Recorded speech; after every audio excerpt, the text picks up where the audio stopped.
Hi, Demetrius. My name is Jacqueline Burkpile. How are you? Hey, Jacqueline, I'm doing great. How are you? Good. It's nice to meet you. Yeah, pleasure to meet you too, Jacqueline. The movie was great. I watched it yesterday. Just yesterday you saw Yeah. it? Yeah, I saw it yesterday. I love that. I'm interested in so I have some questions. I'm interested in your first impressions of this miracle that took place in this small town that, you know, took 22 families and a lot of faith, and this is one of those real life stories that makes the gospel very real and tangible, where this was not a magic trick kind of a situation. It took tenacity. It takes steadfastness. It takes faith.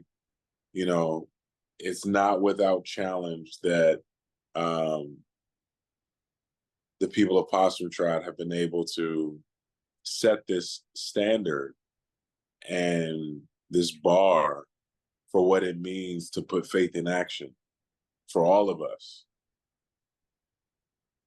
Well, what I really hope is that it inspires people to have more sanctity for life, like every single life, and to love, just to love. Because that's what I think I took from it, like to love people even when it's hard, because there was this just insurmountable love that these people expressed for their neighbor. But whenever most people would just give up and say, to foo with it, I'm not going to do it anymore, and put them back into the system. Like that just took so much strength. And that kind of strength only comes from God. He is a charismatic man that I portray, W.C. Martin, Yeah. Bishop W. And he uses humor strategically in his delivery of his sermons. And I think that appeals to us all, you know. I remember doing a stage play with the Black Gents of Hollywood. We were doing Black Angels over Tuskegee, which was a play about the Tuskegee Airmen of World War II. And we did it in New York. And they would always say to us, before we go on stage, we'd literally pray and we thank the Lord for humor. We don't do that often in life, Oh, we don't. but clearly God has a sense of humor, right? And so if we're to emulate and be imitators of Christ or imitate that which is good, I think W.C. Martin definitely has that gear in his wheelhouse. So that was important to me to like find the places where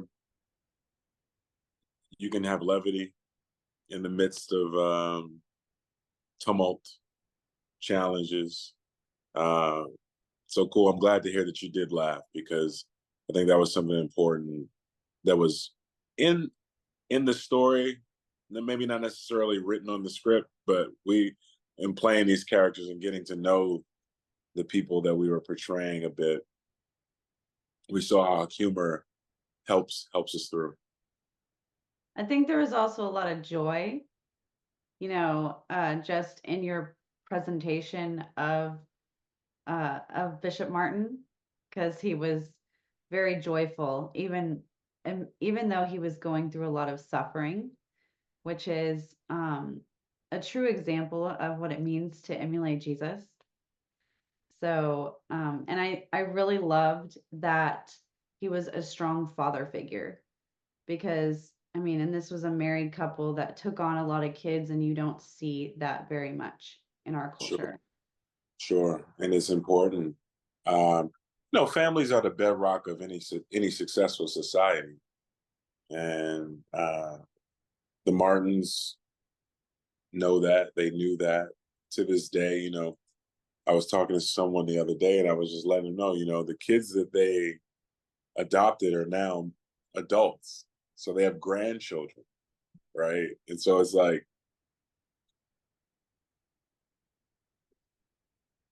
the blood of Jesus is thicker than water. You know what I'm saying? Yeah. And so while they may not be their blood grandchildren, I'm sure those grandchildren of their family consider them mom and dad, consider them grandpa and grandma, you know, all the same. And Right. so this legacy of adoption, it's this word adoption, it permeates so much of uh of the word in the faith-based community, like I was just reading the word adoption in a scripture that I never associated with adoption.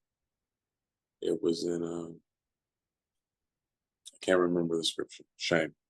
Can't remember, but it was just like seeing the word adoption so many times in the New Testament. I'm like, whoa, we're all kind of grafted in to this agape love of God that we can't really take any credit for, or even warrant, but he loves us so unconditionally that he grafts us into his family through Jesus. And that's what this town knows. And so when he's citing First James 27, the part about pure religion uh, is visiting orphans in their affliction and widows in their distress, and to keep yourself unstained from the world. When he's citing that scripture in the movie, they're living that. They're living it. That's how obedient they were to the calling. And I think that for the community of believers, regardless of denomination, regardless of any other trivial separations that separate sometimes the body of Christ, like I think we all can learn from that. It's like when you hear that call to be obedient to it, and then look, even though it could be hard and challenging, look at what is possible. Look at what the positive outcome can be. So, story special to me because it transcends itself. It becomes greater than the sum of its parts. I also think that there's a lot of in the movie. Every aspect of this movie is like these people make sacrifices and they die to themselves. Um, and that's what Jesus did. He died for us. The word also says that obedience is greater than sacrifice. So when Christ dies on the cross for us, for our sins, yes, he's offering himself as a living sacrifice. But before that, he's actually being obedient to the will of his Father. Because in Gethsemane, he actually says, if it be your will, take this cup from me. But it's his obedience to the will of God that actually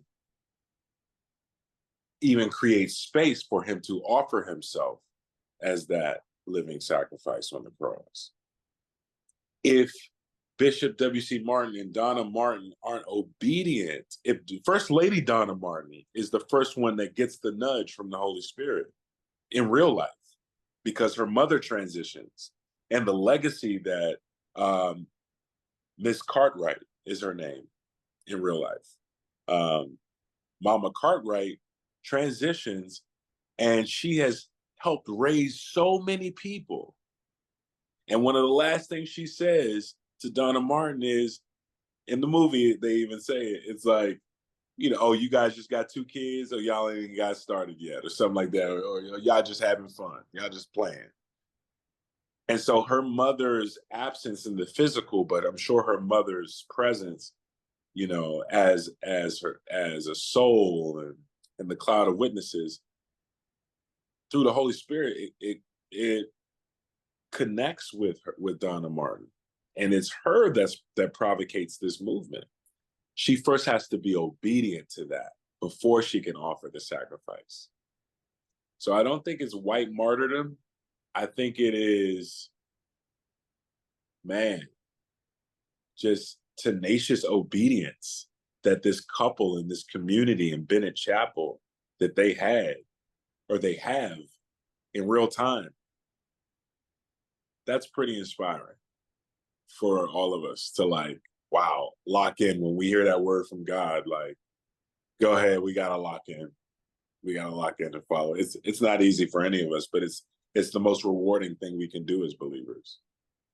Well, there's just you could break down so much with this story, just like with obedience, with sacrifice, with just following the will of God, and through him all things are possible, because you'd think something like this wouldn't be possible, but it was through God. Naturally. And that God used men and women. It wasn't this esoteric, elusive, vapid relationship with an invisible God. God made himself visible through the supplication of this community and the hard work that it took, and the living sacrifice attitude it took. So it's yeah, it's all that. I feel embossed, and even I feel like there's even authority in the spirit to really laud and celebrate the Bennett Chapel community and what kind of example they've left for all of us on so many levels. It's okay to boast on them and Right. put them out there like we would any celebrity, any actor, any Fortune 500 CEO, any sports team. Like, this little community deserves that kind of celebration and promotion, because they can inspire us all in various levels to take our faith to the next level and make it active. What do you want to tell people about this movie that you haven't already said? Just anything. Just that people, a lot of people saying you're gonna tear up when you watch it. They won't all be sad tears. So if you haven't had a good cry and laughed and cried some tears of joy in a while, which feels really good sometimes. Most times tears of joy feel good. You're like, oh gosh, I didn't even know I needed to cry. So there's that. And more than the results of emotions from people, I think it's just important to know that this story really happened, and it continues on in real time. Like I said earlier, the Martins are now grandparents for the children that they raised.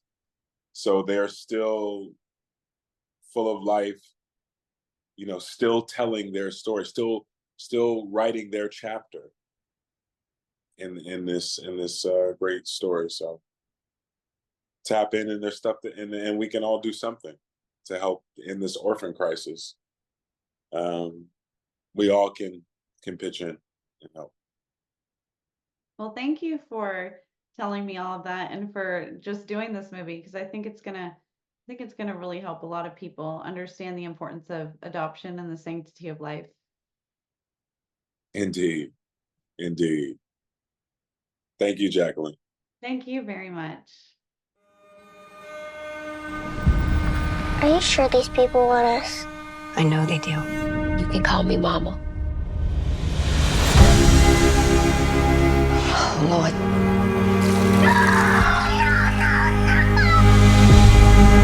No! If we can't wrap our arms around the most vulnerable, then what do we have? Noise! And the children can't take the noise anymore. This is something that we must do. 22 families want to adopt. Whole town wants kids now. That's about right. What's happening with Possum Trot could mean a huge change for the system.